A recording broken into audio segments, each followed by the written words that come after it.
Under the dark night sky of a small city, Kamijo Toma was living a life filled with misfortune and endless troubles. Earlier in Gakuen City, while in a cheerful mood and eager to enter a family restaurant to celebrate the arrival of summer vacation, he unexpectedly encountered a thug trying to harass a young girl. Toma, who was naturally righteous, acted heroically and stepped forward to stop this disrespectful behavior. Little did he know that the man wasn't easy to deal with and had several accomplices with him. Thus, the hero saves damsel scenario quickly turned into a desperate escape as Toma was chased relentlessly by these men, barely managing to get away from them. He thought they had stopped pursuing him, but misfortune hadn't let him go yet. The girl from earlier appeared with a cold expression, questioning why he had protected those men from her. As it turned out, they stopped chasing Toma because she had already dealt with them. The girl flipped a coin into the air and held out her hand, asking him if he knew what a railgun was. An electronic lightning gun. Immediately, a flash of electricity illuminated the area, causing the ground to shake and creating a long crack in the bridge in the distance. Despite this, Toma wasn't frightened at all, but calmly stated that he knew this girl was one of the 7 famous level 5 espers in the city. However, he expressed his dislike for her arrogance and violent tendencies. Hearing this, the girl angrily used a powerful Pikachu-like electric current aimed directly at Toma. Surprisingly, he remained standing unfazed, which confused her and made her even angrier. She continued to summon lightning bolts repeatedly. The entire surrounding area immediately lost power for a whole day, causing all the food in Toma's refrigerator to spoil, his partially eaten soba noodles to spill everywhere, his payment card to get crushed underfoot, and his teacher to call reminding him about attending summer school. Sighing, Toma could only complain about his misfortune before going to hang the blankets outside for a change of atmosphere. However, as soon as he brought out the blanket, he froze because before his eyes was a small white form lying motionless in the sunlight. Looking closer, Toma realized it was a young girl dressed as a nun, which startled him so much that he dropped the blanket. He wondered why a little girl would be lying in his yard, and she looked like a foreigner. Before he could understand what was happening, the girl suddenly opened her eyes and said in Japanese that she was hungry. Not only was she about to die from hunger, but also from falling. She would be very happy and grateful if Toma would feed her. Toma was startled and nearly fell, then quickly picked up a piece of bread that he had accidentally stepped on and gave it to the little girl. Surprisingly, she ate it, expressing happiness as if it was the most delicious thing in her life. Afterward, he cooked her a dish made from wilted vegetables mixed with some expired food from the refrigerator. Yet the little girl still ate it with pleasure. She was innocently pitiful when showing gratitude to Toma for cooking for her. Seeing this, Toma couldn't bear to let her continue eating fallen food, so he tried to take it away, thinking he deserved to go to hell. After a brief struggle, the girl only managed to eat one intact piece of bread. Afterward, they introduced themselves to each other. The girl called herself Index, the list of forbidden documents, and had the religious title of the Lamb protecting humanity's treasury of knowledge. She said she was being pursued by people who wanted to seize the entire collection of magic books she was protecting, a total of 103,000 volumes. However, not everyone could see these books, including Toma, because they were magic. He found this absurd because, in his view, supernatural abilities could be scientifically proven in this city. There were spurs everywhere, about 10 per square meter, but magic was too unrealistic. Index couldn't prove magic was real because she didn't possess any magic herself. The two argued intensely, with Index showing contempt while Toma angrily boasted about his special ability, the power to nullify any kind of strength, whether it was a supernatural power or magic. Not willing to lose, Index stood up and boasted that her nun outfit was protected by a powerful divine barrier, then handed Toma a knife, telling him to try stabbing her. Seeing this, Toma decided to flex by trying to touch her clothes. With her permission, Toma moved closer and lightly touched her outfit, claiming it was because she had challenged him. At first, nothing happened, and Index laughed triumphantly. But just seconds later, the barrier broke and her nun outfit was torn to shreds. For the first time in his life, Toma felt lucky, but his joy was short-lived because immediately afterward, he was bitten all over by an angry Index, who then hid under the blanket and refused to talk anymore. This also proved that what Index had said was true. A while later, a new outfit automatically appeared on her, causing Toma to sigh and say that he had to go to class. Index refused to stay put and ran outside after him, forcing Toma to chase after her. and in the chaos, he accidentally stepped on and broke his phone. Toma could only lament that perhaps God's blessing had been driven away by his right hand. Index believed that as long as he possessed that magical arm, Toma's misfortune would never end. Nevertheless, he was still worried about Index, not knowing where she would go. The little girl smiled softly and said she would leave, as staying would only trouble him. Her outfit was made of magic, and enemies would use it to find her. If she could return to the church, they would protect her. She asked Toma if he dared to accompany her to the 18 levels of hell, then disappeared, and Toma hurriedly went to his remedial class. The city where Toma lived was 2/3 the size of Tokyo, with 80% students and cleaning robots everywhere. Ironically, his teacher was a small pink-haired girl who sternly warned him that if he wasn't diligent, he would be punished. Toma didn't pay much attention and sat gazing out the window, thinking about Index.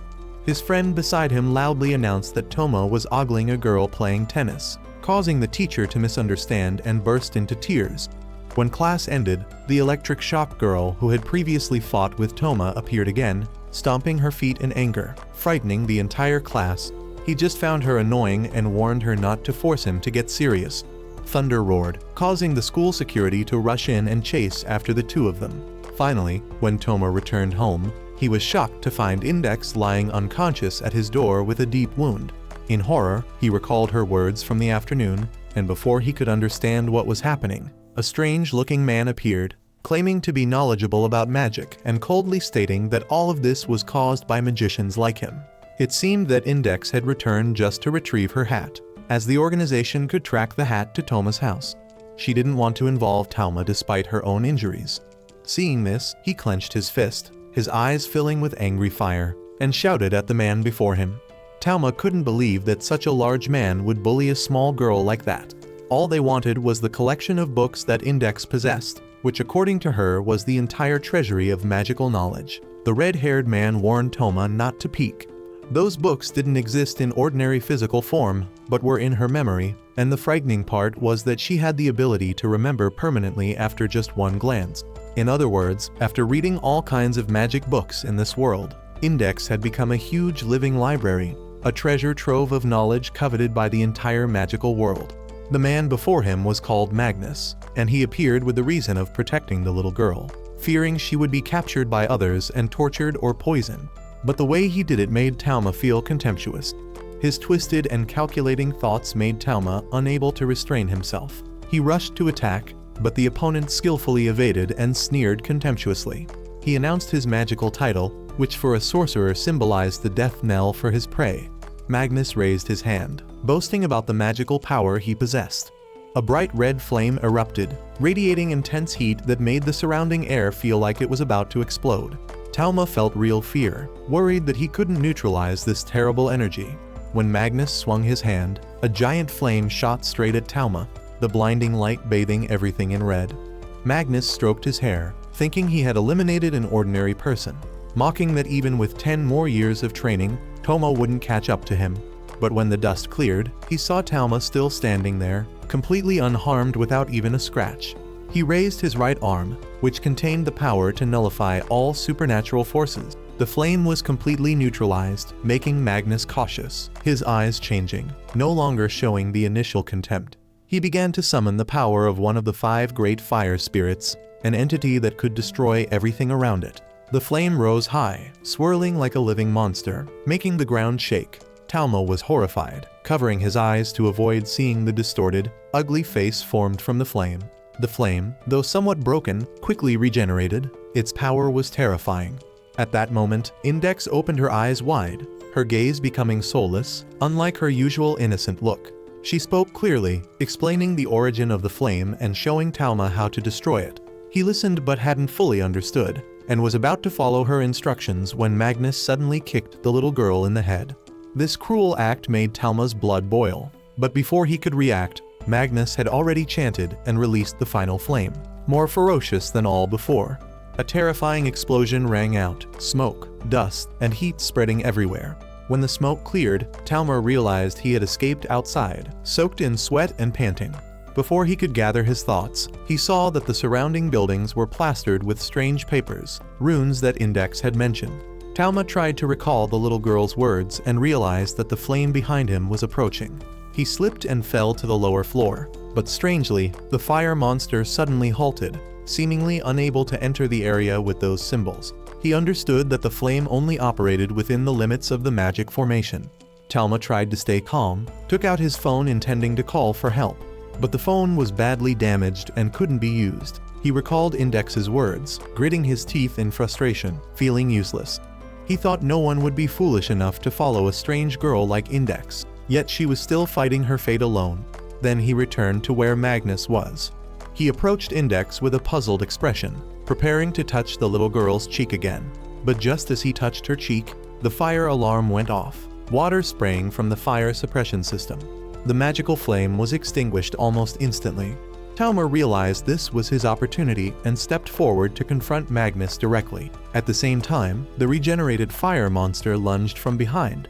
When it was about to swallow Talma, he raised his right arm, and in an instant, the fire demon completely disappeared, erased as if it had never existed. The water from the fire alarm had smudged the inscriptions he had written. Magnus looked around in extreme panic. Without the fire, he was left with just a weak body, looking like an ordinary man in a strange outfit. Talma seized the opportunity to deliver a punch that knocked him down, breaking his teeth and making him moan. He panted, sweat soaking his shirt, then slowly stood up. A while later, the rescue force appeared, sirens echoing throughout the neighborhood. In the chaotic crowd, Talma's new friend also came to check out the commotion, her face full of curiosity. She knew that this fire incident would certainly attract attention from the Aspire community in the city, and perhaps the mysterious figures in the magical world wouldn't sit idle either. Talma quickly took Index away from there.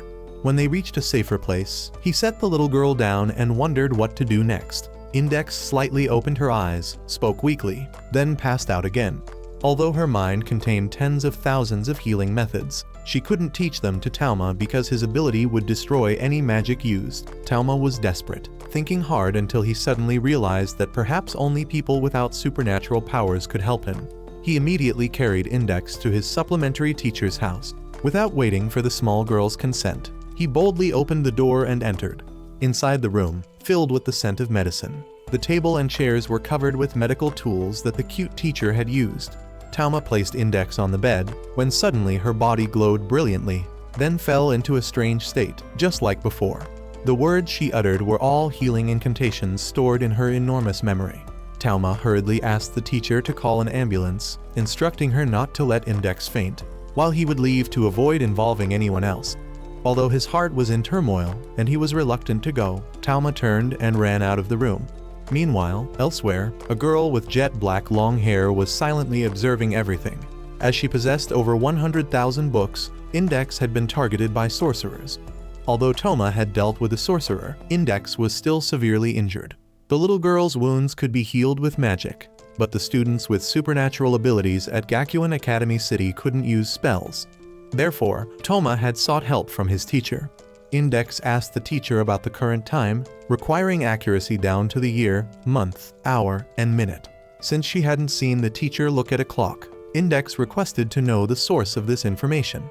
The teacher had never kept a clock in her room, so her biological clock worked precisely to the second, adjusted through training and diet.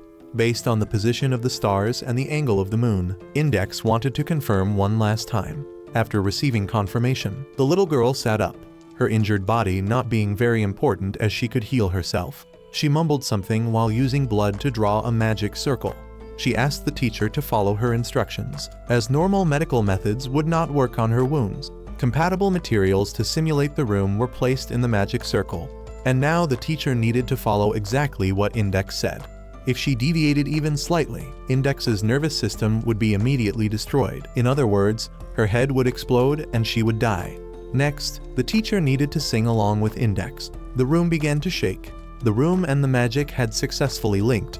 The next step was to imagine an angel. After the first failure due to being unable to maintain the angel's form, they succeeded on the next attempt. Index also recovered and returned to her normal state, falling into the teacher's arms. She was very happy to be alive. She feared Talma would get into big trouble if she died. The little girl didn't understand why she worried more about him than herself. Then she closed her eyes and fell asleep, a satisfied smile still on her lips. The next morning, the pajamas of a heavy drinking, drug-using teacher like Camo fit perfectly on Index. The two looked like twins. Seeing this, Index scolded Toma not to look down on her, as this outfit was a bit tighter on her chest. The two began arguing because the teacher thought Index was looking down on adults like her. Camo questioned Toma about his relationship with Index. Toma claimed Index was his sister. Even at this point, he still lied, making Camo angry. Anyone could clearly see that Index wasn't even Japanese. Toma had to bow his head and apologize. He wanted to ask the teacher a question, fearing she was interrogating him to report to the leadership of Gakuen Academy City. Regardless of what was happening between Toma and Index, if it had occurred in Gakuen, teachers had to step in and resolve it. That was an adult's responsibility. Miss Camo couldn't stand by if she knew her student was heading into danger. Toma advised her not to delve too deeply into this matter with some sentimental words. Camo gave him more time to think. When she returned from the supermarket, he had to give her an accurate answer. When Miss Camo had left, Index remarked that she was a good person, so they shouldn't let her get involved. Magic books were very dangerous. Although they contained valuable information about the laws of all things, they belonged to another world. For people in this world, they were nothing more than poison. Unlike sorcerers, if people from this world used knowledge from the other world, their minds would be destroyed. Index asked Toma if he wanted to know about the burden she was carrying. Then the little girl began her story. The Catholic Church was originally a unified religion, but it fragmented due to political influence. Although faith in God remained, each branch developed in its own way and acquired its own characteristics. Index belonged to the English Puritan Church. England was a kingdom of magic, with both witches and crusaders. They had repeatedly tried to eliminate sorcerers. Thus, the English Puritan Church had developed a special branch, researching magic to combat those who used magic. The necessary evil organization, Necessarius. When in contact with the enemy's evil, people also become evil. The organization was a collection of evils, and the worst evil was the 103,000 books. Magic was a tool. If the right formula was applied, the enemy's attack could be neutralized. Knowing how to use all the magic in the world meant knowing how to neutralize all the magic in the world. Therefore, 103,000 magic books had been crammed into her head. Toma couldn't understand why people didn't just burn all those books given their danger. Index explained that what mattered wasn't the books, but the knowledge they contained. Even if books were burned, knowledge could still be passed on orally. Humans couldn't destroy the originals. More precisely, humans couldn't do anything other than seal them. The collection of books in Index's head was more than enough to conquer the entire world. Toma scolded her for not telling him from the beginning. She was just afraid he wouldn't believe her, didn't want to scare him, and didn't want to be hated by him. Toma wanted her to trust him. He wouldn't hate her just because of 103,000 books. Toma was confident he could handle all sorcerers with just his right arm. Index began recounting how Toma had avoided her before, then bit him. On top of the building, Magnus and the black-haired girl had been investigating Toma. They confirmed that his right arm was neither magic nor supernatural power. The girl thought God wouldn't waste breath creating amateurs just to neutralize Innocentius's power, so she concluded Toma was just an ordinary person. Toma's power was only listed among useless students who liked to fight. But the strange thing was that Index's wounds had been healed with magic, so they didn't know if there was any magical organization in this country. Seeing the little girl so happy, Magnus didn't know how long he would have to continue this tearful work. Finally, when Camo returned, she didn't question Toma and allowed them to stay in the apartment. Index was very happy to bring her things to the public bath. Miss Camo had mentioned the milk coffee served there, so she really wanted to try it. Index didn't know much about England. The little girl was born in London and raised in a holy church. She might have come to Japan a year ago, which was why she was so fluent in Japanese. The little girl had lost her memory. The first time she woke up, she couldn't even remember who she was. Seeing that Toma seemed angry with her, Index immediately sulked back, bit him all over, and disappeared somewhere. Toma felt the atmosphere become strange. There was not a single person around him. From the darkness, the mysterious girl with long black hair stepped out. Toma had understood why Index was being pursued. It was all because of the 103,000 magic books. Currently, everyone around had disappeared. It was all because this black-haired girl had used a type of rune to prevent people from approaching them. The girl introduced herself as Kanzaki Kaori. She didn't want to introduce her magical title. She asked permission to get straight to the point, wanting to reclaim Index before having to state her magical title. If Toma refused, she would skewer him to death to take the girl. She delivered a warning strike first. She reminded him one last time. Seeing that Toma still wouldn't listen, she began to attack. The sword energy from her Shichitan Shichitu was called Nanasan, 7 rays of light, capable of killing an opponent 7 times in a time measured in milliseconds. It wouldn't be an exaggeration to call it certain death, so fast that Toma couldn't even see the attack. But with this arm, he believed he could do it. Kaori had also heard about Toma's right arm that could nullify magic. However, she had thought of a way to circumvent the rule. If Toma hadn't touched the magic, he wouldn't be able to nullify it. Toma didn't know what to do next, so he just charged straight at her. Kaori continued to use magic to knock him back. Kaori didn't understand why he was fighting so hard. Despite being hit, Toma kept charging forward. He searched for the reason why the magic didn't disappear when he clearly had touched it with his hand. It turned out that Kaori was using a type of super thin thread, controlled by the katana. She wasn't using magic. She had learned from Magnus's previous failure. If Toma got past the Nanasan katana, her other sword was waiting. She warned Toma not to force her to say her magical title, and she didn't want to mention that name again. Toma would never surrender. He told her to shut up, calling her a cold-blooded devil. She attacked again, and this time Toma couldn't counter in time and got the sword hilt jabbed into his stomach. He painfully retreated, immediately receiving another kick from her. Then she looked at him with a victorious expression, stomping on his stomach, believing he had no reason to fight so hard just for a kid he didn't know. Toma wondered why she didn't kill him. Facing certain death, he knew he should have died 3 or 4 moves ago. This made him guess that the girl before him still had humanity. He thought she understood that chasing a kid through a crowd and slashing her with a katana was an unforgivable act. The girl lost her memory because of Kaori's group, and despite losing her memory, she was still being pursued. Toma himself was just a useless person without enough power to protect the girl. All he could do was helplessly watch her being taken away. However, he believed Kaori could protect everything she wanted with her current strength and wondered why she had to do these things. Kaori wasn't doing these things out of personal desire. The organization she belonged to was also Index's organization in the English Puritan Church. She considered Index a colleague and a very important friend.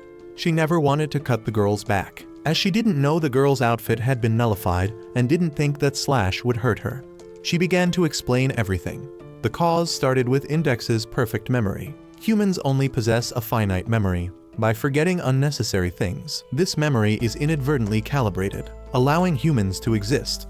However, Index couldn't do that. Her memory contained everything, including the number of leaves on trees or the shape of each raindrop. Toma began to wonder if they were truly from the same organization, why Index called Kaori's group evil sorcerers. He didn't believe the girl was lying to him.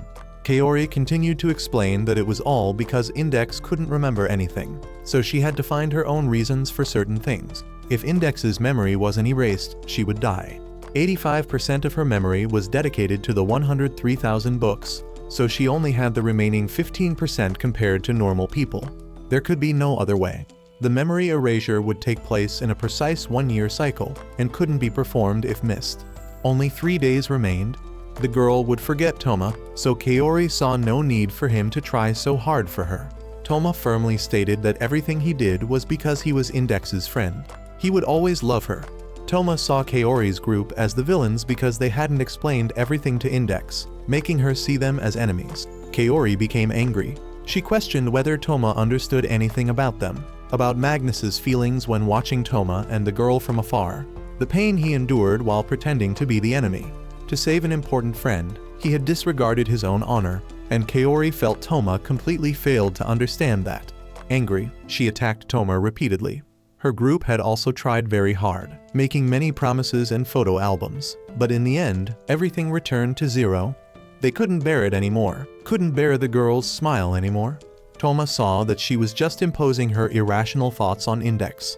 If she feared the girl losing a year of memories, if she created better memories for the girl the following year, if the girl knew happiness awaited her after losing a year of memories, she wouldn't need to run away anymore. He felt she had strength because she needed to protect everyone. He began a persuasive speech to enlighten Kaori, then passed out immediately afterward. Magnus stepped out from the darkness, and Kaori confirmed to him that everything was over. Elsewhere, Railgun and her younger sister were returning from shopping. They saw the damaged scene with clean sword cuts in front of them. The younger sister was a police officer here and felt this needed investigation. In the crowd, Railgun noticed Index looking confused. The next day, the injured Toma had been brought home. He had been unconscious for 3 consecutive days. Remembering what Kaori had said before, today was the deadline for erasing Index's memory. Seeing that the girl still recognized him, he knew it hadn't been done yet. He thought everything was good. Miss Camo had found Toma unconscious on the street and brought him home. Index was sad because she didn't know anything, because she couldn't save him. If possible, Toma didn't want to hear Index talk about magic anymore. Index cooked a nourishing bowl of rice for Toma, but accidentally flipped the entire bowl onto his head. While they were having a good time, Miss Camo knocked on the door, bringing 2 guests, Magnus and Kaori. Index stood protectively in front of Toma. She could let those 2 harm her as they wished, but begged them to forgive him.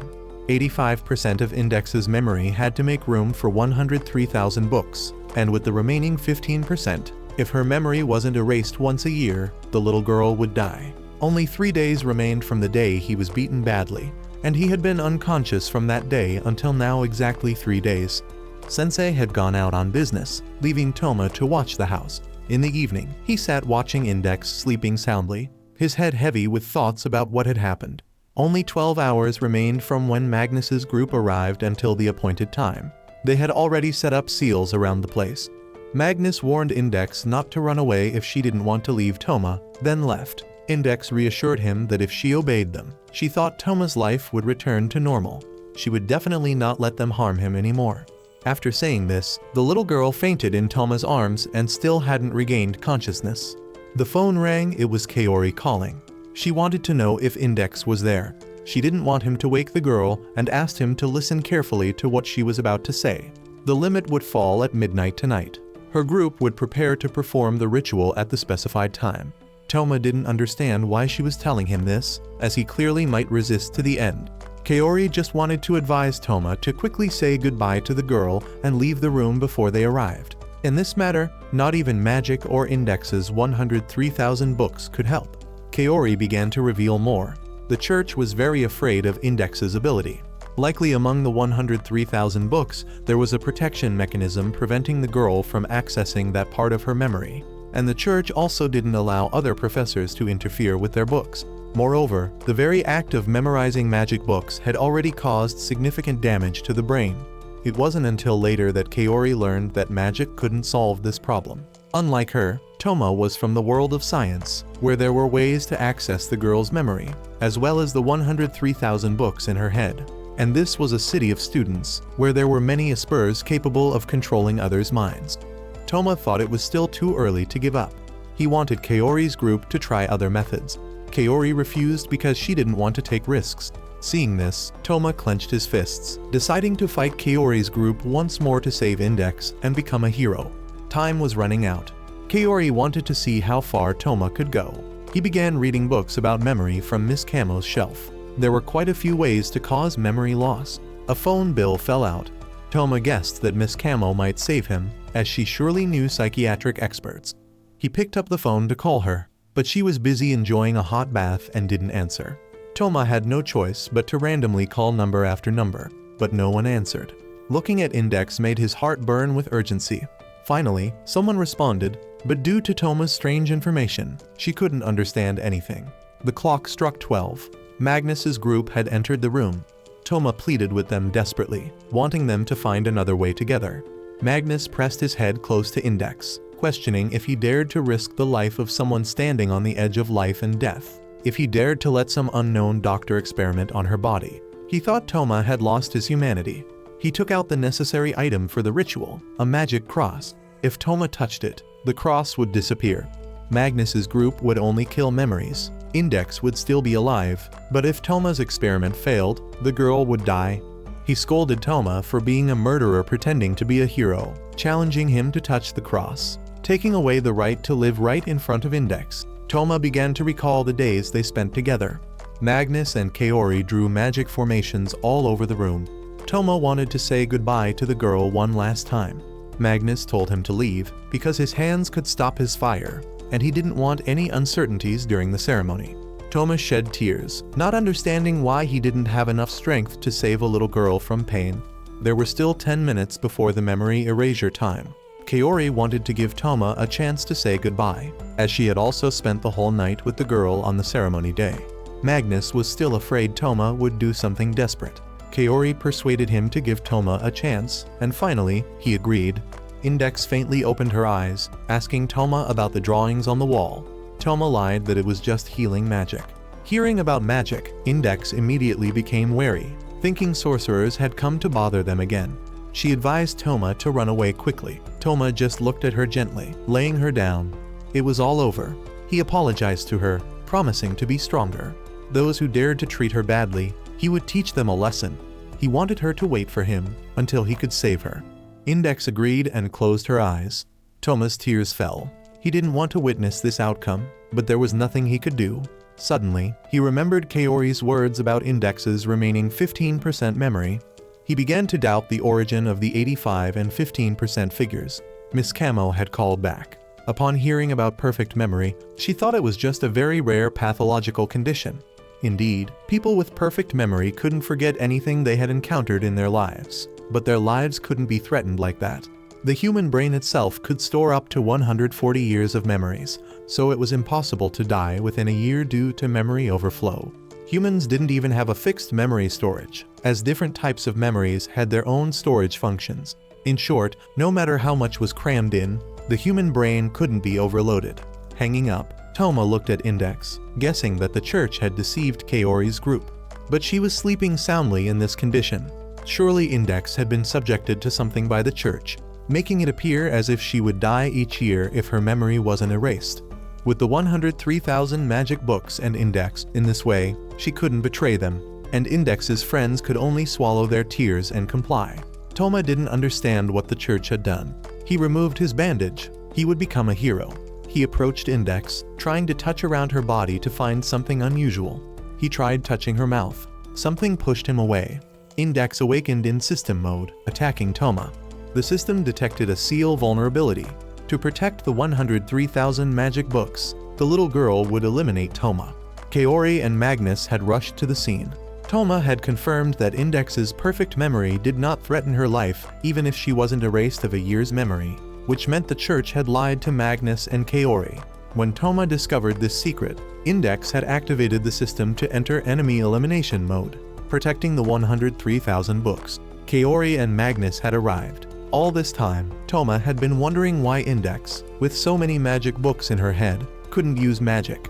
The girl's eyes locked onto Toma as a target, attacking him again, seeing that she could use magic. Kaori's group was very surprised. Toma reaffirmed once more that Index's inability to use magic was the church's deception, and the claim that she would die if her memory wasn't erased annually was also a lie. Index's head was only filled with the church's magic, and erasing all of it would mean no longer needing to touch the girl's memory. He wanted the other two to think, if they wanted to force someone to become a forbidden book repository, the superiors would never honestly tell subordinates like them. He wanted them to ask Index directly. Index was still in system mode. Her previous attack had not yet taken effect on the intruder Toma. Therefore, the system continued to enhance magical power for the weapon to break through the barrier. The attack had locked onto him.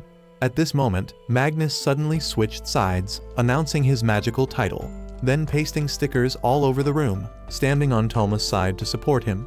He originally cared about nothing other than Index's survival, ready to kill anyone for that. This was his vow from many years ago. Toma knew that Magnus's group also wanted to save Index in a way that would make everyone happy. Toma continued to deliver a main character's moral lecture, using his sacred right arm to block the attack. Kaori also rushed in to support him. The magic was so powerful that even Earth's satellites were destroyed after that attack. Dragon Breath, a legendary attack once performed by St. George's dragon, created a series of feathers on the ceiling. Kaori warned him not to touch them. Index attacked again. Magnus broke the attack, supporting Toma to move forward. The system reassessed the situation, identifying Toma as still the most dangerous threat. Another super powerful attack shot out. Toma had rushed forward amid the danger to touch Index's head. The magic immediately vanished, and Index also fell among the feathers flying around the room. Toma caught the little girl. In a moment of carelessness, a feather touched his head. Toma collapsed to the ground. In the hospital, an old doctor was reading news about a mysterious beam destroying an artificial satellite. While Index and the other two had entered the city without ID cards, he suspected that Index's group was related to this incident. Index claimed she knew nothing. Kaori's group had left, leaving a letter for Toma. Index angrily tore open the envelope. It was his heartfelt letter, also reporting on the situation. Currently, the English Puritan Church wanted to immediately bring the girl back. But when questioned about the reason for lying, they immediately halted the mission's progress. More precisely, the church didn't want to continue investigating. Although Magnus didn't want to hand Index over to Toma, he still let the girl stay. They would gather information and return to pick her up someday. He wanted Toma to stay alive until he returned for a rematch. Upon finishing reading, the letter exploded like a classified document. Index was very sad. The doctor thought she should go see Toma, warning her that she might be shocked. The little girl knocked on the door, received a response, and entered the hospital room. Toma lay inside. She joyfully ran to him, but he no longer remembered her. The doctor diagnosed him with memory shock, worse than amnesia. Although the memories were still there, Toma's cerebral cortex had been destroyed, unable to remember anything, as if someone had opened his head and hammered it. Index immediately realized it was all because of the feather. Seeing Index looking sad, Toma asked how she was.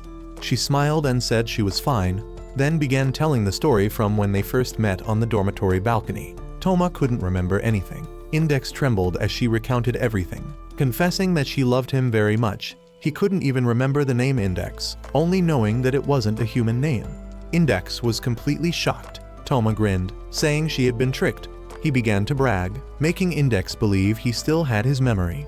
He mentioned magic, knew that the shock was caused by it, but his miraculous right arm had made everything easy by bringing the power of Imagine Breaker to his head, and the feather, that's what the old doctor called his ability.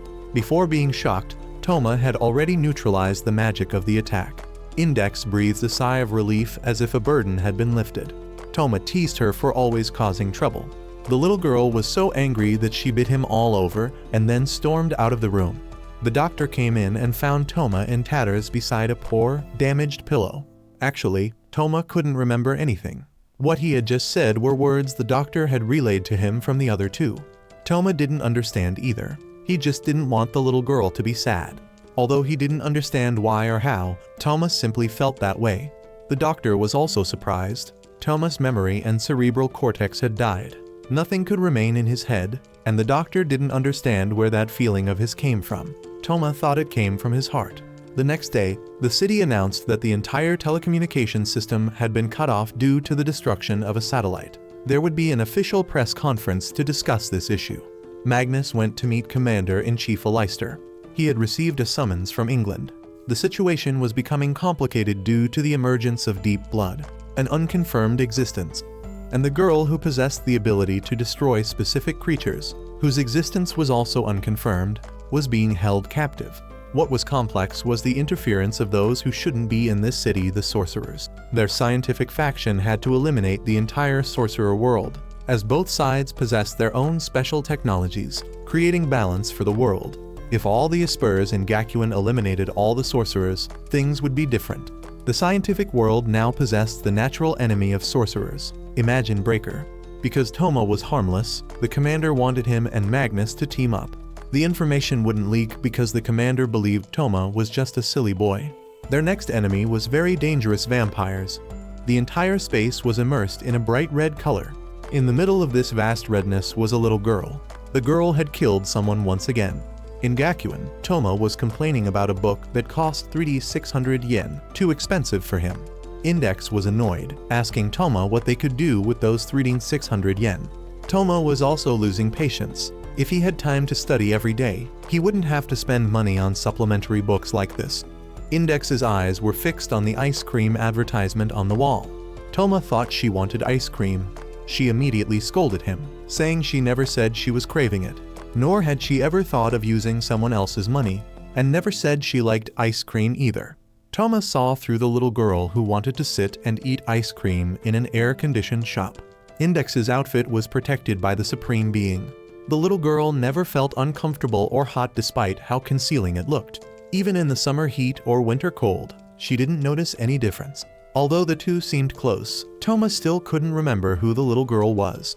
He had completely forgotten everything that had happened in the past 2 weeks. For some reasons, he had hidden this from everyone, pretending to be fine. Above all, he didn't want Index to know, because her tears and smiles had all been given to a Toma before the memory loss. Seeing Toma lost in thought, Index scolded him again. Because she was in a training period, Index wasn't allowed to eat luxurious foods. Although she said she didn't crave it, she couldn't resist the attraction of the ice cream. She wanted to break the rule by forcing Toma to bring the ice cream in front of her and then stuff it in her mouth. Seeing him surrounded by a girl like this, 2 of his friends passing by teased him. They asked him about Index. Toma stood dumbfounded, not knowing what to say. Seeing this, his friend continued to ramble nonsense, thinking Toma had lost his mind over a beautiful girl.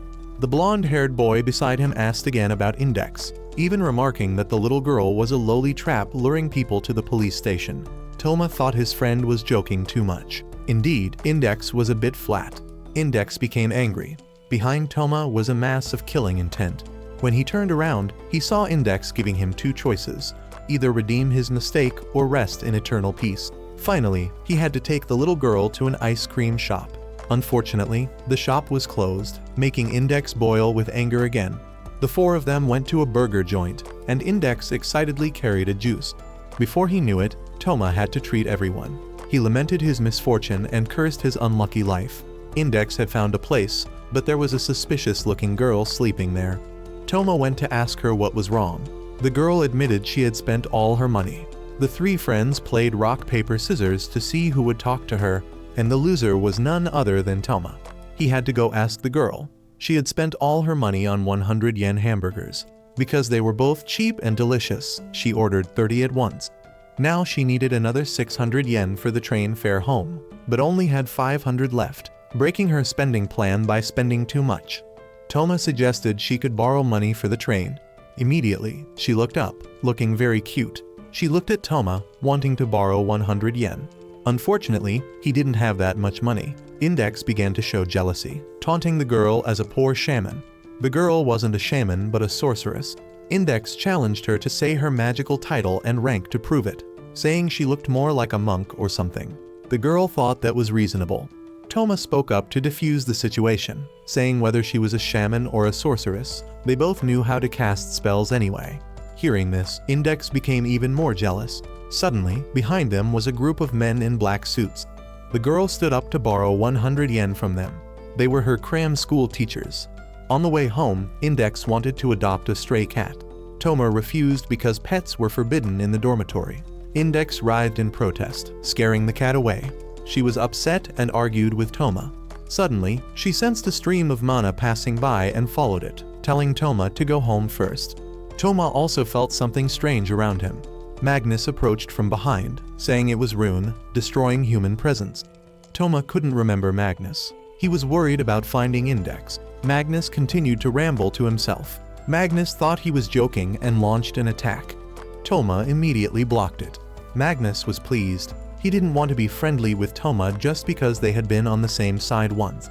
He wanted a small conversation. There was a preparatory school called Misawa, rumored to be a gathering place for science enthusiasts, that was holding a girl captive. The author of this case was an alchemist from Zurich School. Magnus suddenly realized that Toma's attitude seemed a bit strange today. Toma didn't want to be discovered, so he immediately went into deep acting mode. Magnus continued to provide information. The alchemist's name was Aureolus Izzard, returning after 3 years of disappearance. His target was the girl being held at Mikawa Cram School, Deep Blood.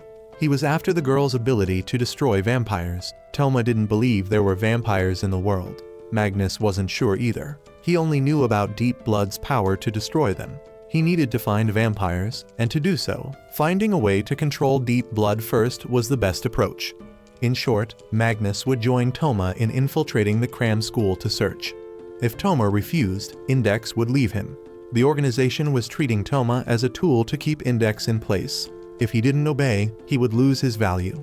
Magnus let Toma decide for himself. He left, and the sky returned to normal.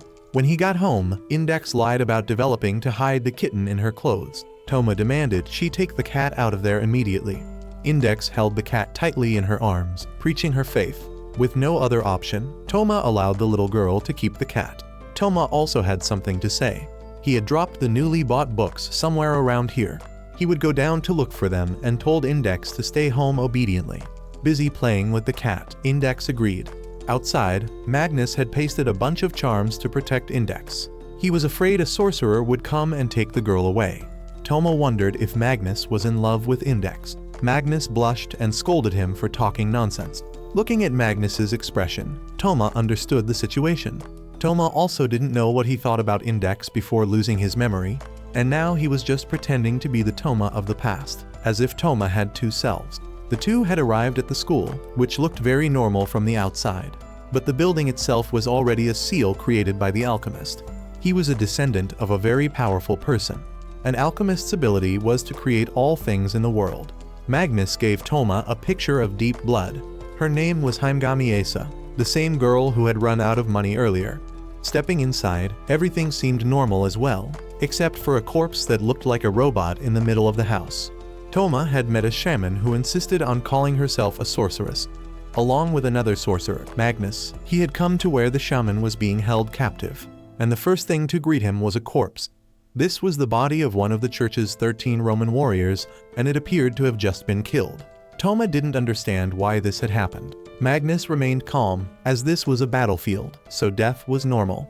However, it was strange that other people were walking past the corpse, stepping on pools of blood as if nothing was wrong.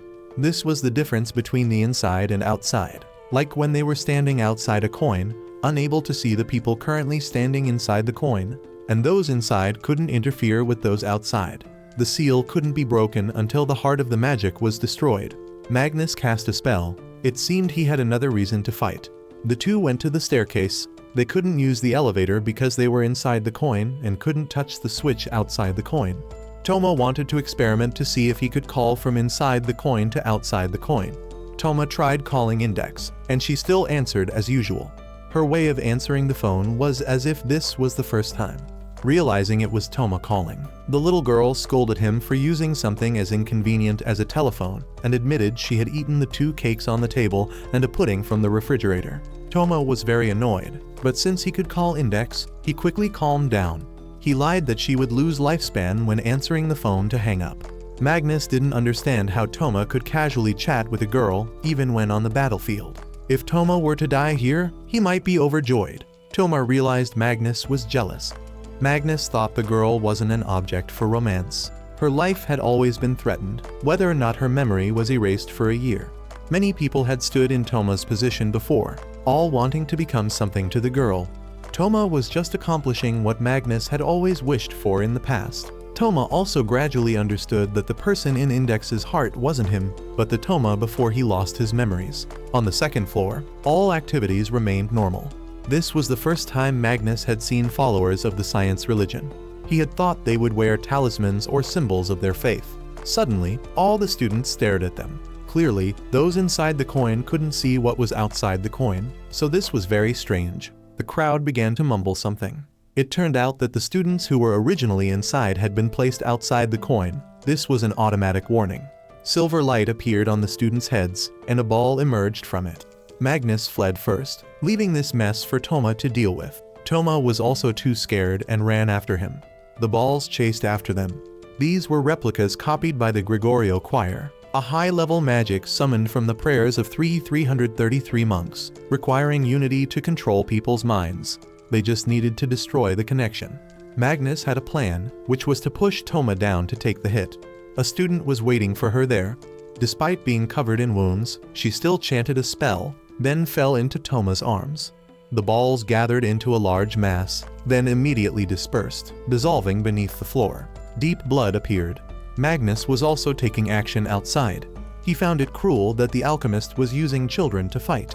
That man had appeared, asking about Magnus's companion. Magnus thought he alone was enough to fight. Asa was sitting with Toma beside the unconscious student, discussing how to treat her. The girl's condition was very serious. If an artery was cut, it would be even worse. Though not a doctor, Asa knew more about the blood vessels in the body than others. She asked Toma to work with her. Index was bathing at home. She felt Toma was very strange. He wouldn't easily let it go when his pudding was eaten by someone else. So Index left the house. She discovered rune symbols pasted all around. Asa had completed the first aid. She admitted to being a sorceress, then took out an electric baton, claiming it was her magic wand. Now they needed to take this girl to the hospital for emergency care. Toma thought Asa also needed to leave to go home.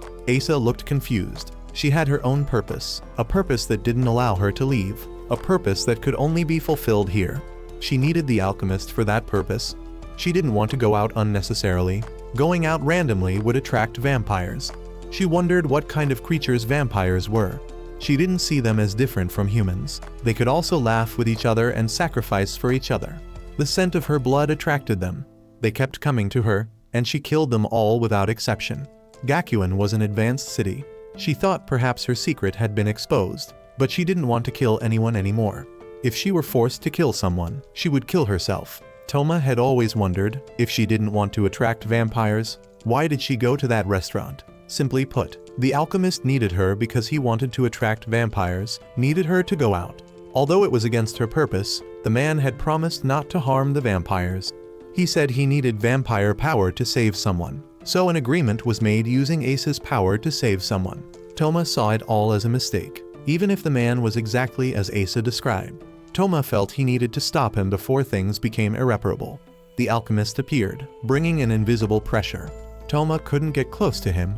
When he was about to finish Toma off, Asa stood in front of him as a shield. Toma seemed to understand something. The alchemist thought Toma was just using deep blood.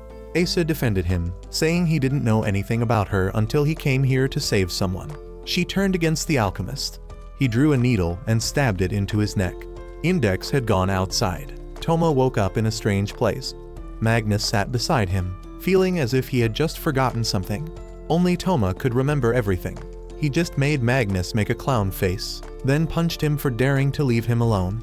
Index had found her way to the cram school. Aureolus was waiting there, asking if she still remembered him. He used a technique to make her lie down unconscious. Toma's group had returned.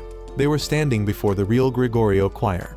In addition to the 13 knights, there were 333 monks praying at St. Peter's Church. They created holy artillery, plunging the city into red. The building collapsed and then returned to normal. That was the true power of the alchemist. At that moment, Toma saw Index's hat falling on the road, while the little girl was now lying in Aureolus's arms. To save deep blood Heimgami Asa, Toma and the long-haired Magnus had infiltrated Misawa Cram School. Waiting for them was alchemist Aureolus Izzard, who had the ability to control all things, but somehow Index was there too. After running around the building for a while, Magnus had found where the alchemist was hiding. Although that was the situation, everything he said became reality. So Toma didn't know how to rescue Asa, and Index seemed to have come here as well. Magnus believed that even if the girl had really come here, there was no fear of her being harmed. Pausing for a moment, Magnus seemed to understand something. Having been in seclusion for 3 years, the alchemist didn't know what had happened in the outside world. Basically, if there was no magic or technology that could erase mistakes, then why would humans not hesitate when choosing their path? Index was being laid on the table. Asa wondered who the little girl was. There would be a day when she would be freed from the curse. The alchemist saw that day was coming soon. She had always used blood to attract vampires to Aureolus. Hearing this, she thought this time no one would be hurt anymore. Toma had arrived at the scene. Seeing Index, he wanted to rush up to take her back, but was stopped by Magnus. Magnus saw that Aureolus could not achieve his goal. Seeing his plot exposed, he wanted to put on a show to make Magnus and Toma torment themselves over their own incompetence. Magnus found it ridiculous. He reiterated that Aureolus couldn't do that save Index. Aureolus still insisted that he could save the girl. Carrying the burden of 103,000 magic books, unable to escape the curse, the girl silently endured, then accepted her fate, even caring more about the future of others than her own life. In the past, he had been Index's partner. This year it was Toma, last year it was Magnus, and Index's partner 3 years ago was none other than Aureolus Izzard. Even now, if she didn't want to die, the girl would have to bear the pain of losing her memory on a 1-year cycle. This was an inescapable fate as Aureolus saw it. Therefore, he wanted to turn her into a vampire. a creature that could store memories in a brain similar to humans, only different in that the brain would never be overloaded to continue existing. He would separate her from the human body. Basically, it couldn't be denied that this would save the girl.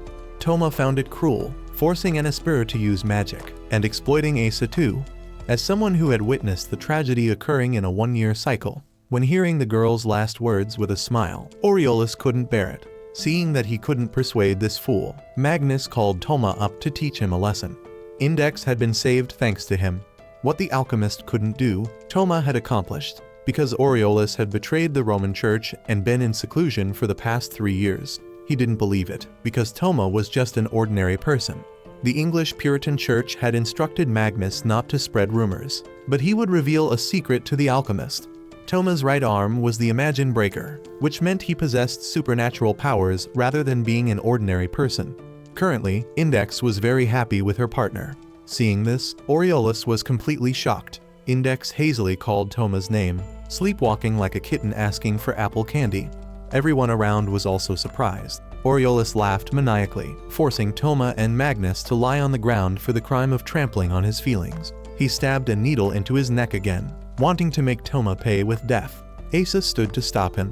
She wanted to enlighten him, but he cursed her to die, making her fall. Asa had always wanted magic. She attracted vampires, and everyone right in front of her would die. She didn't want to hurt anyone anymore. When Aureolus came to find her, his smile was very pure, only containing the desire to save someone he loved, so she had followed him. Now he didn't need her anymore, only keeping his promise to free her from the curse. With Toma's right hand, she had started breathing again. Toma stood up. He would help this fool see the light. Toma approached. Aureolus continuously made him stop breathing, get electrocuted, have a car fall on his head. Everything was neutralized by his arm. So Aureolus realized that as long as Toma couldn't touch his magic, it would work. He created a large caliber pistol, aimed at Toma, and continuously fired. He didn't let him die immediately but wanted to toy with him a bit more. Magnus had regained consciousness and asked about his ability. If he had such an invincible skill, why did he need deep blood and vampires when he could use alchemy to create vampires himself? Aureolus became angry, making Magnus fly into the sky, then cursing him to be torn apart. And so Magnus was actually torn into pieces. Toma also vaguely realized that if just saying something would solve the problem, why didn't he just say Index was saved? This meant his power wasn't enough to create everything. Toma was shot until he was bleeding but still laughed maniacally, making fear shift to Aureolus. He walked toward him. Even though he had launched a series of super powerful attacks, they didn't make him falter. He panicked, took out a bunch of needles, dropped them to the ground, and had to sit down to pick them up. Toma realized that without those, he couldn't do anything. He was frightened, crawling under the table to hide. Magnus had carried Index up at some point. The alchemist was truly panicking. Toma affirmed that he couldn't win because that power couldn't create everything by just speaking, but only created what was in his own thoughts. Toma was truly a monster. The next day, Toma had returned to the hospital. Seeing how such severe wounds had healed, the old doctor remarked that his body was truly fantasy-like. Having been hospitalized twice in 10 days, he suspected Toma had a crush on the nurse. Magnus brought a fruit basket to visit. He remained cold, with no intention of becoming friends with Toma, only coming to see if he had died yet truly at Tsundir. Aureolus had lost all his memory along with his ability to use magic. Killing him would be too cruel, so Magnus had changed his face. Misawa School had also been closed. From outside came Index's voice. When the little girl entered the room, Magnus had already left. She climbed onto his bed, saying she knew everything about him fighting for Asa. She had also followed Index here to thank Toma. She asked why Toma had saved her. For Toma, saving people didn't require a reason. Index casually ate an apple while still climbing on the patient. After a conversation, the church decided to look after Asa Index's mobile church. For the first time, Asa smiled. Railgun was aiming at a white-haired young man. She adjusted the crosshair one notch to the right, aiming at the target codenamed Accelerator, then pulled the trigger. She was pushed back, already severely injured, and parts of the gun scattered everywhere. She staggered away, but that man had found her. He smirked, displaying a sinister smile.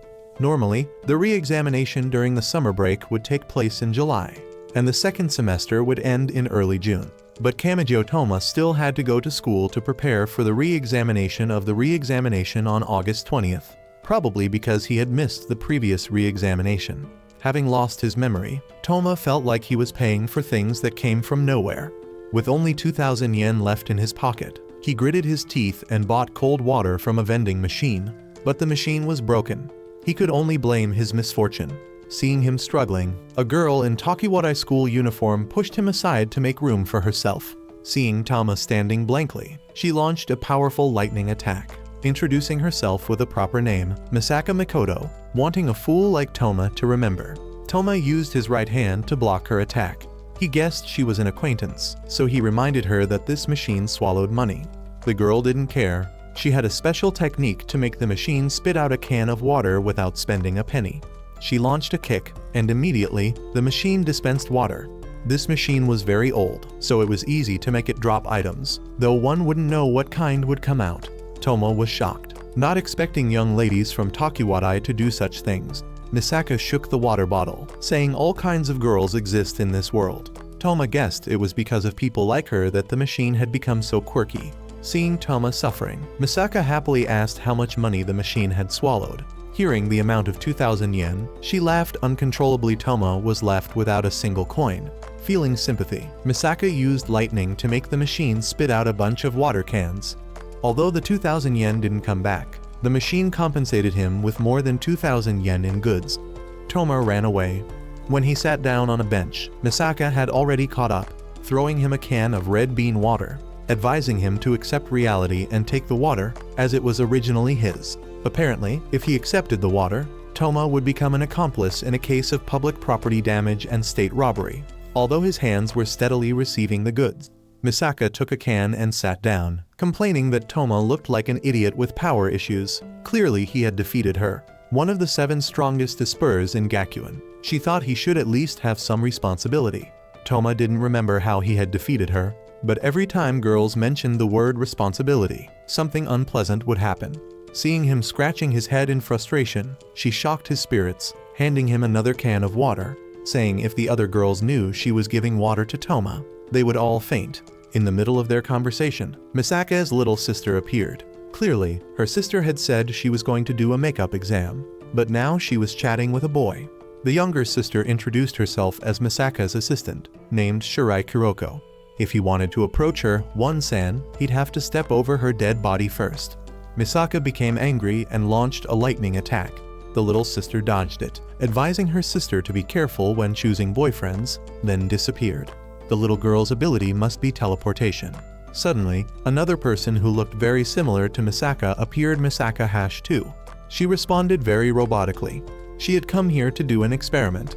Misaka came to put her arm around the sister who had fallen from the sky, wanting her to leave immediately, then said goodbye to Toma. Toma found this situation quite complicated. He carried the pile of water back. A tennis ball kept chasing him, causing him to trip and fall. Misaka appeared. Clearly, she had just taken her sister away on business. Earlier it was Misaka in shorts, now she had changed to underwear. So this was the robotic sister. She wasn't like her older sister, didn't have the ability to see the path of electrical currents and the attraction of magnets, so the large device on her head was a necessary tool. The younger sister sat down, asking where she should carry these cans of water. Toma didn't need them, but she still insisted on helping him. The two carried the pile of water back to the dormitory. A little girl dressed as a maid came to play because her house had lost power. This was the half-sister of one of Toma's classmates living in the room next door, named Meika. Currently, the little girl was studying at the maid school. Toma offered her a can of water. She accepted it, reminding him to take his sister out during the day, as Index was making too much noise in the dormitory. Misaka thought Toma had a perverse hobby of keeping lolis in the house. Upon returning, he found Index and Asa sitting at the door. They thought that despite already having girls in the house, Toma still brought more girls from outside home. The two girls were picking fleas off the cat, which also meant the room was full of fleas. Index pulled out a leaf, thinking it would sweep away the fleas, while Asa also took out a strange spray, wanting to spray the cat to kill the fleas. Misaka's robotic voice rang out, saying there was a way to help the cat. She used just enough current so that only the fleas would be killed. Then she advised Toma to use insect repellent in the room. Toma had returned to class, and although he had received one-on-one tutoring, he felt he hadn't improved at all.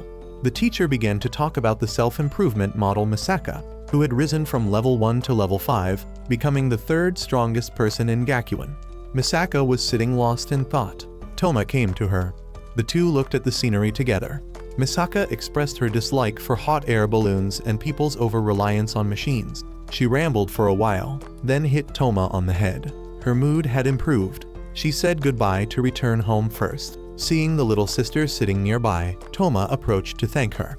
The little girl was taking care of an abandoned stray cat. The cat was afraid of her because around her was constantly generated a small electric current. Not enough to affect humans, but animals were very sensitive to it. Mikasa persuaded Toma to take the cat home and name it Dog. Seeing Toma advised to give it a cooler name, she used the name of a general instead. Toma entered a bookstore, wanting to find ways to care for cats, as Index and Asa at home seemed a bit predatory. Misaka reminded him once more not to harm animals. She also asked him to bring the cat into the bookstore. Toma threw the cat back to her, advising her to open her heart and get to know it. She didn't understand how humans could be so cruel as to throw a kitten like that. Behind Misaka, the white-haired man had appeared. He chased her to a narrow alley, asking her if she knew who was the strongest in this Gakuen. The third-ranked Esper of Gakuen, Misaka Mikoto, an acquaintance of Toma from before his memory loss, had a little sister who looked exactly like her. With so many complications happening, Toma hadn't yet figured out the purpose of the sister's existence. The sister had been chased into a dead-end alley. The pursuer wondered why she had to run away, mockingly saying the gun in her hand was just a toy. She continuously fired at him, but the bullets quickly ricocheted back toward her. He was Accelerator, the strongest person in Gakuen City. All attacks aimed at him were immediately countered. The little sister was so frightened that she ran away. She used a massive lightning strike against him, then was immediately electrocuted by her own attack. Accelerator's ability was to reverse vectors' kinetic energy, thermal energy, electrical energy, all types of vectors that touched him would change direction. Being countered was merely the default state. He continued to question Misaka's sister, saying that now he was touching the flow of her blood, and if he reversed the vectors in there, he wondered what would happen to the human body. Toma went outside. Only the black cat was waiting, with no sign of Misaka's sister. He picked up the cat, looked into the alley, sensed something unusual, and went in. He saw shoes lying on the ground and scattered bullets. Deep inside was the corpse of the little sister lying in a pool of blood. The police immediately arrived. Seeing Toma sitting dazed in a corner, an officer called him up, needing him to lead the way to examine the crime scene. Toma led them inside. The shoes were still there. The stray bullets were still there, but the corpse had disappeared.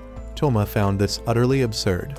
He continued to run deeper into the alley, but when he got outside, he saw the little sister completely unharmed. She carried a large bag, apologizing that she had to return after completing the experiment. Toma didn't understand what was happening, thinking she had died, but seeing her fine like this made him feel good. The little sister reported that Misaka had indeed died. Now Toma noticed the bag she was carrying on her back and asked her what it was. Misaka needed Toma to identify a password first. After checking, she confirmed he wasn't related to the experiment. What was in the bag was the Misaka who had died. The girl in front of Toma called her sister. Another replica of Misaka continued to appear, and then more replicas after that. They apologized for leaving the cat, but couldn't let an innocent creature be involved. They all spoke in the same robotic manner. Misaka apologized for bothering Toma unnecessarily. All Misakas here were Misaka. Toma was now truly confused, unable to understand the situation anymore. The Misakas explained the situation to him. The Misaka he met today was numbered 1032, the one lying in the black bag. Besides controlling electricity, the Misakas could also link brain waves. All the Misakas here shared memories with the Misaka Toma met today. They were clones created for military purposes from Misaka Mikoto, one of Gakuen's 7 level 5 Espers. She was here for a simple experiment that couldn't be explained to outsiders. She assured him this wasn't murder, then apologized to Toma for getting him involved in this experiment. The Misakas left one by one, leaving Toma with the cat. Recalling Misaka's strange behavior that day, Toma guessed she also knew about this. Asa was at Miss Camo's home, invited for a barbecue to get acquainted. Before starting, Asa wanted to tell a frightening legend about this city. Miss Camo declared she wouldn't be scared by such childish tricks. The story Asa brought was that the substances in barbecued meat caused cancer. Miss Camo began to feel creepy, suspecting Asa was just trying to scare her to monopolize all the barbecue. There was a doorbell outside. Miss Camo let Asa open it while she quickly ate a few more pieces of meat. Asa looked through the peephole and saw no one. Opening the door, she found Index lying starving on the floor. She quickly closed the door, reporting to Miss Camo that there was no visitor at all. Opening the door again, Index had raised the cat, begging to let it eat too. Asa helplessly opened the door for Index to enter. Picking up a delicious piece of barbecue meat, Index complained that Toma had gone somewhere and left her starving at home. Just raising one more child, Miss Camo felt she could still handle it. Looking at the plate of premium meat, Index's eyes lit up. Toma boarded a bus, stopping at the school Misaka attended. He carried the cat and entered, sneaking to Misaka's room. He didn't know what to do next. Directly asking about the experiment seemed inappropriate. He dialed her number. When the little sister answered, he said he had the wrong room. The little sister reassured him, saying she was Misaka's roommate. Recognizing Toma's familiar voice, the little sister shouted loudly. Misaka hadn't returned from school, so the little sister thought Toma should come up to the room to wait. He knocked on the door. The disciplinary committee sister was lying on the bed. She wondered if Toma and her sister had done something reckless to make Toma come all the way here, as he didn't look like someone who wanted to discuss romantic matters. She pointed to the bed next to her, telling Toma to sit down. That was her bed, while the bed she was lying on belonged to Misaka. Toma commented that she was a pervert. She immediately retaliated. Toma began to ask her if she shared a room with Misaka. He guessed the two were also classmates. Actually, this little sister was studying in a lower grade. Her old roommate had moved out, so she moved in. She assured everything was completely legal. Due to her heaven-bestowed power, Misaka had many enemies. The little sister feared her precious senior might be harmed by roommates. She wanted Misaka to have a reliable boyfriend. Footsteps approached. It was the dark dormitory supervisor. If she discovered a boy in the Takiwadai female dormitory, they would be doomed. The little sister wanted to use teleportation to escape, but when she touched Toma, her power immediately became useless. With no other choice, she had to stuff him under the bed.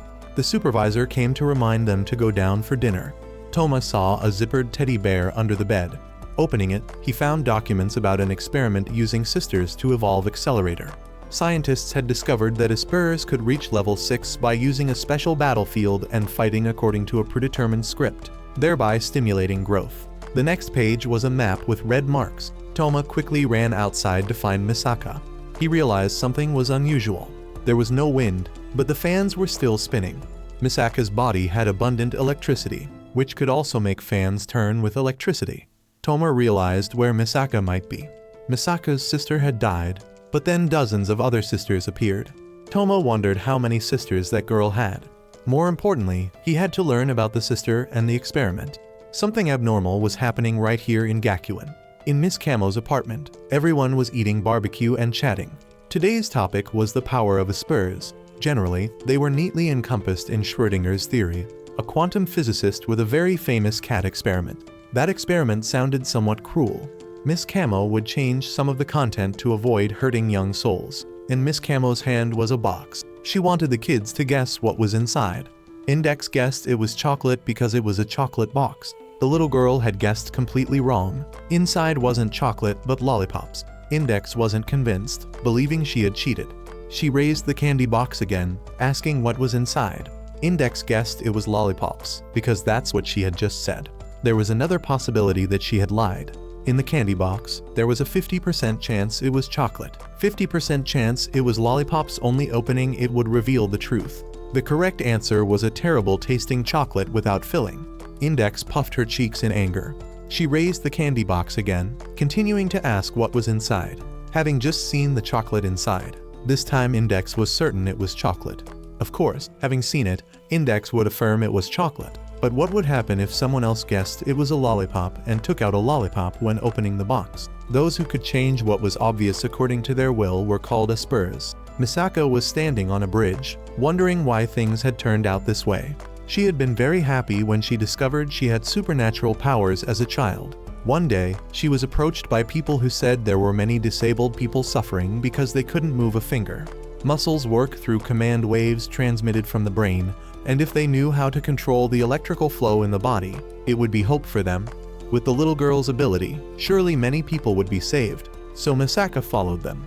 A research project using level 5 DNA as a sample was conducted. Classmates continuously gossiped and avoided her. Misaka found it ridiculous. Watching copies of herself continuously die, Misaka wanted someone to save her. The cat came, meowing, followed by Toma's appearance. He asked what she was planning to do.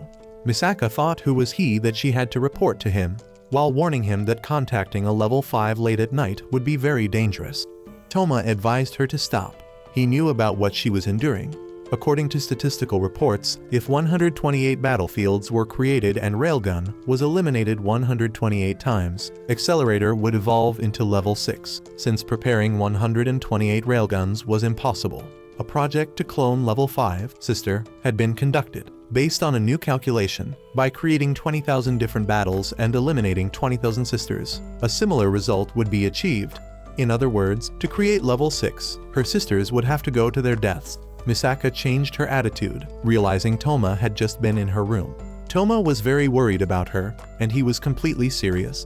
The crosses on the map were places where Misaka had slightly influenced the electrical network, causing all the experimental equipment to burn out. The project was destroyed, that was her plan. But no matter how many she burned, others immediately replaced them. For these scientists, level 6 was a goal higher than anything else, and the clone girls also saw themselves as sacrifices for the experiment. Although cloning was a crime, the superiors had turned a blind eye. Misaka had no choice but to accept, as she couldn't defeat Accelerator.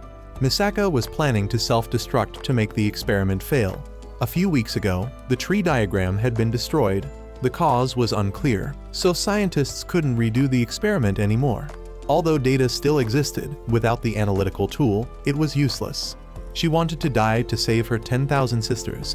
She would bring her body to meet Accelerator. Toma stopped her. She used electricity to warn him. Toma raised his hand. He wouldn't hit her. She angrily scolded him for being an idiot, using high-voltage electricity, wanting him to fight her. Toma remained unharmed. Misaka attacked again, making Toma fall backward. His body shocked to pieces.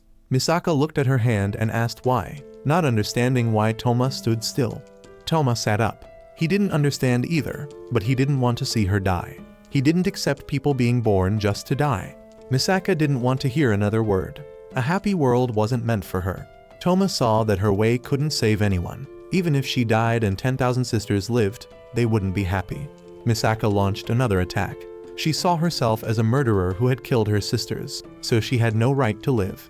Toma realized she had held back. Her electricity could have killed him. She denied it vehemently but couldn't get past Toma's perception. After a bout of verbal sparring and the protagonist's enlightening speech, Misaka angrily unleashed electricity as powerful as a nuclear bomb, hugged the cat, and looked over at Toma lying on the ground. Toma slightly moved his hand. Misaka had cried, wanting him to stop and not be reckless anymore. Toma saw the girl who didn't want to die but still chose death, with many questions in his head. He wanted to think of a new approach. If he wanted to stop this, he had to make the scientists see that this experiment wouldn't bring any benefit. Toma wanted to save Misaka. He didn't want to fight but simply wanted to save her. That was all. Even though she warned him he would die, he didn't back down. The Misaka clone was walking in the city, beginning to calculate time and space, fully prepared to proceed with the next experiment. She recalled Toma's words, pondering his question. She didn't understand why she was like this, nor why she remembered him. Miss Camo once again took her young brood to the public bath, starting the topic of common syndromes in autistic children who couldn't absorb outside reality due to brain damage or excessive pressure. In ability development research, many proposals had been made and applied to separate a person from reality. Espers living in isolated environments could create personal realities. As a result, according to the rules of ordinary people, they could transform the world or destroy objects without touching them, or close their eyes and predict a year into the future, or similar abilities. The goal of ability development at Gakuen was to create personal reality through artificial methods. The three finished bathing, refreshingly drank some drinks, and then sat on chairs to chill.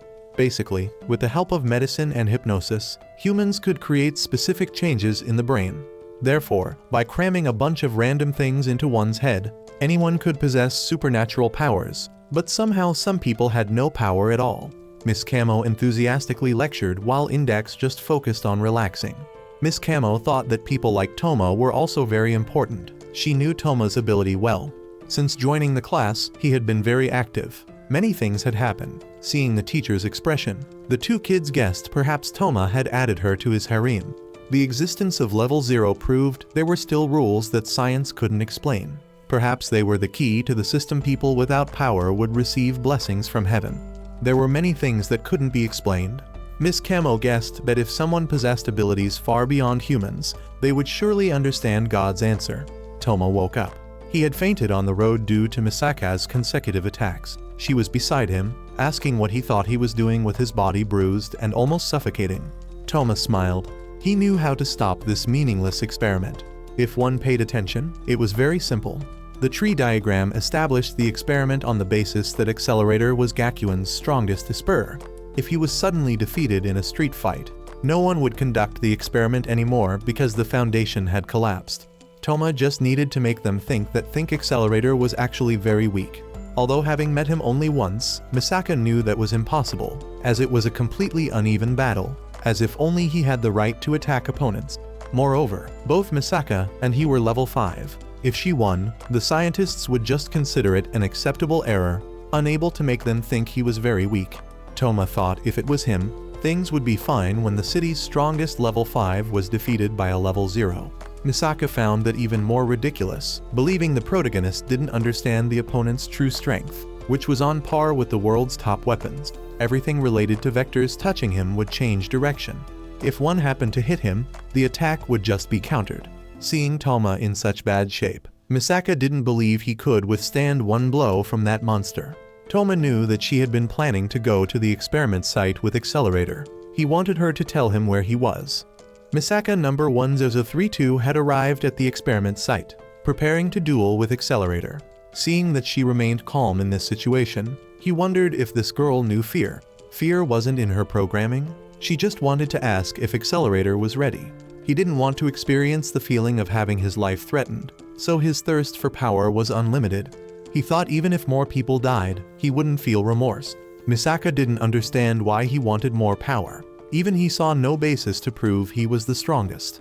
His power was only at the level where others thought combat would give them some experience. He didn't like that.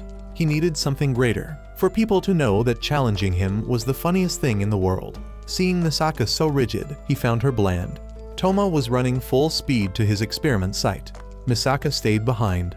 Toma had promised to bring her sister back, but she couldn't stand by watching, so she also followed him. Toma had arrived. He climbed the fence to get inside. The battle was unfolding fiercely. Accelerator caught up and trampled on the little sister. Toma had arrived, warning him to stay away from her. Being called a rascal, Accelerator was very angry. He kicked a stone to warn Toma. Misaka's eyes widened. She didn't understand why someone would protect a piece of trash like her. Toma affirmed he didn't care about details. He came here to save her. He told her not to die in front of him, because after this, she would have to listen to him enlighten her a lot more. Toma began combat with Accelerator. In the first round, he was kicked by him and smashed his head on the ground. He criticized Toma for his very slow speed. Then he continuously beat him with materials. He didn't want Toma to be a pig just waiting to die, but wanted to see him struggle. He reconsidered, jumped down to approach Toma, thinking it was time to end it here. He grabbed him. The moment Toma touched him, he successfully made him go crazy again. He kicked him far away, adding a series of attacks that left Toma with no choice but to run. He kicked a flour barrel. With no wind tonight, the situation was very dangerous, as dust covered the place. With just one spark, he thought the air would surely burn very quickly. Toma ran away, while Accelerator laughed maniacally. A flame erupted, exploding the entire area.